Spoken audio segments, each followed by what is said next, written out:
Okay, so just for a bit of context, I've been using the iPhone 11 Pro as my main phone for about 5 months now. And while I would say it's probably the most reliable camera I've ever used, whether you're taking photo or video, no matter which lens you're using, it looks good. I would also say that it's rarely amazing. There's been a lot of Android phones this year which have come out with massive image sensors. They've really pushed phone photography closer to DSLR photography. So I was kind of sat here hoping that iPhone 12 and iPhone 12 Pro would be when Apple followed suit. So we ventured high and low, we took over 200 shots, we even tried filming a music video to properly compare these new iPhones to the old iPhones. Real quick, by the way, I have also launched a pretty big iPhone 12 giveaway. Rules for that are in the description. So I wanted to start with this photo taken on the phone's ultra-wide cameras, because you'll notice something rather unusual here. The ultra-wide cameras on all these phones are identical, but the shots on both iPhone 12s look better.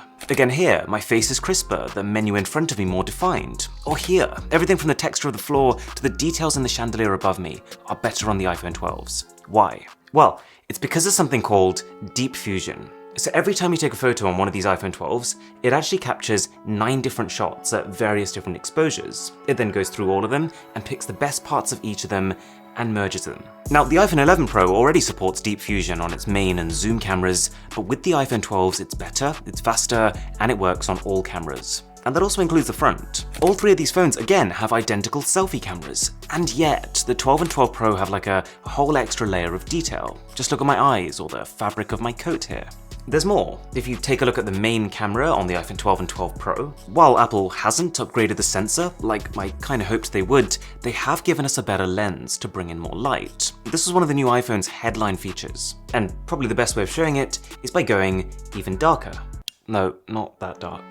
You probably know that with an iPhone 11, when the environment gets dark enough and you take a photo, it'll automatically spend 2 seconds or so taking a night mode shot. And historically, iPhones have had good, but I wouldn't say the best night mode out there. So, Apple improved it. But I gotta say the difference is not as noticeable as I was hoping it would be. Apple says the new phones capture 27% more light, and I could believe that. That seems about right in a best case scenario. There is less grain on photos, everything does look a bit brighter, but unless you get really dark, it's not the kind of difference you'd even notice without a side-by-side. However, there are 4 situations in which the iPhone 12's cameras at night really pull ahead. Number 1 being the ultra-wide camera, because while iPhone 11 could only use night mode on the main camera, iPhone 12 can do it on all of them. This, as you'd expect, makes a world of difference. You've got more light, you've got better textures, more object definition. You've got the front cameras. For the same reason, iPhone 11 didn't have night mode here, iPhone 12 does. Then there's night mode time-lapse, where if you decide to shoot a time-lapse, the new iPhones can sort of automatically detect night and adjust how they're shooting on the fly to bring in more light accordingly. And finally, nighttime portraits. But before I get to that, I should probably explain Lidar. So, exclusively on the iPhone 12 Pro, you've probably seen that there's a new sensor in the camera module. And what it does is fires out infrared waves to figure out how far objects are from you. And because we're talking about infrared here, this sensor works just as well in the night as it does during the day. So while most phones, they struggle to get an outline of a person and take a portrait mode shot as the light starts to dip, the iPhone 12 Pro doesn't struggle as much because it has that depth information. You'll notice a little bit of an improvement in mid to low lighting conditions, a bit of extra sharpness, a bit of extra brightness. But if you go to super low light, I would say this might just be the use case that is the single most noticeable disparity between these 3 phones. iPhone 11 won't activate portrait mode at all. It's too dark, it doesn't even know what's what. iPhone 12 might activate portrait mode because it can see a little bit more thanks to the better lens. But the iPhone 12 Pro is the only phone that can activate both portrait mode and night mode at the same time, so it ends up way ahead. Now, this is all good stuff. I'm really happy that Apple has kind of fixed a lot of the caveats that came with the iPhone 11's camera, like, oh, you can shoot this but not in this particular mode. There's none of that with the iPhone 12. However, I can't help but wonder why a lot of this stuff isn't available on the 11 Pro too. Things like ultra-wide night mode, Android phones have had for years. But okay, let's just forget about night mode for a second, because let's face it, 85% of your photos are probably going to be during the daytime. So in these cases, is the iPhone 12 basically just the same as the iPhone 11? Not quite. So the other thing that iPhone 12 has running in the background at all times is the next generation of Apple's Smart HDR, an algorithm that's there to just try and improve photo quality. And I would say that it does do a slightly better job of looking at each element within a photo and being like, okay, we can make this part a little sharper and brighter, or okay, we can make this part a little softer. Admittedly, it is one of those features that's very easy to kind of roll your eyes at, but having compared it to the phone that came before, and also some phones that came much earlier, it is a feature that makes almost every part of almost every photo you take ever so slightly better. So for example, in this shot, take a look at the brickwork on the left, or the leaves on the far right. Can you see that everything on the 12s is just a little bit better exposed and a little crisper? Or faces. It seems like these new phones can identify faces and just kind of lighten them up a little bit, especially if you've got a really bright background behind you. The clouds are softer and less grainy looking, and often a little better exposed too. Smart HDR is active on every camera, so even when you're taking selfies, faces are a little brighter, clouds a little cleaner. But you're probably noticing that I'm using the word little quite a lot. And that's because while the iPhone 12 is better than the iPhone 11, for sure, a lot of these improvements are so subtle that you have to look for them. The iPhone 12 camera is what I would call an aggregation of micro refinements. Another example of this is because of that Lidar scanner and this sort of understanding of what's foreground and what's background. I'm finding that iPhone 12 Pro's portrait mode is more confident. It really defines the edges of your subject, the jumper you're wearing, even your hair, better than past generations. The person almost looks like they're jumping out at you a bit more.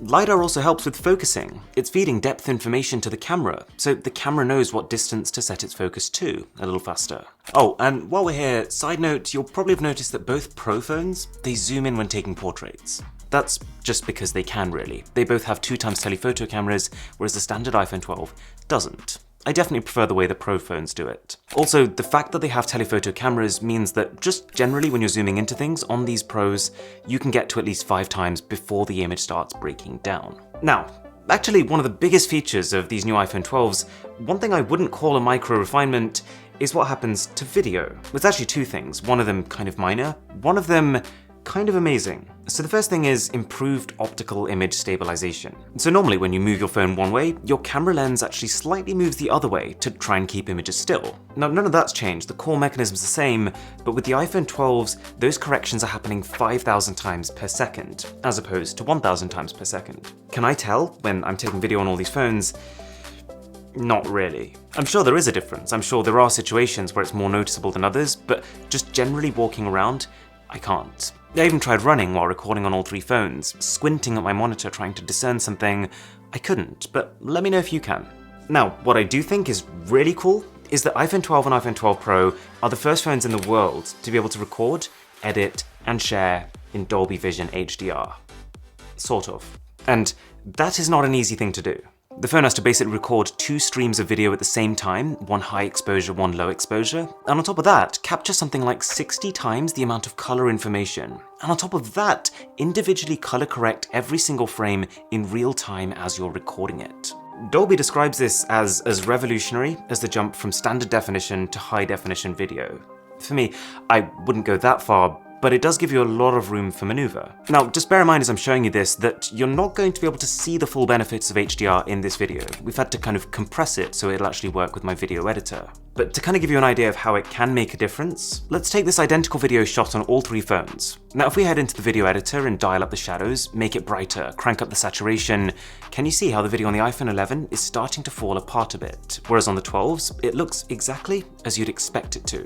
I gotta say, I have found this HDR content giving me some compatibility trouble with some applications, but at the same time, I would expect over the coming years, this to become more and more adopted as like a standard format. And I should mention, while both iPhones can record in Dolby Vision, iPhone 12 can only do it at 30 frames per second. iPhone 12 Pro can do 60, presumably because of extra RAM. Oh yeah, and low light video is better too. Dolby Vision, combined with a better lens and an improved image signal processor in the new chip, means that if you really did want to film that music video, iPhone 12 will probably do it better than iPhone 11. Alright, I feel like this all leads us to a very natural conclusion about the iPhone 12 and 12 Pro's cameras. The iPhone 11s were incredibly reliable, but I was kind of hoping that with the next generation, they'd become more powerful with bigger image sensors. We didn't get that, but what we did get is a phone that's even more reliable. It's addressed pretty much all of the weaknesses that the iPhone 11 did have. But that lack of power, of pure optics, of having a massive image sensor is felt.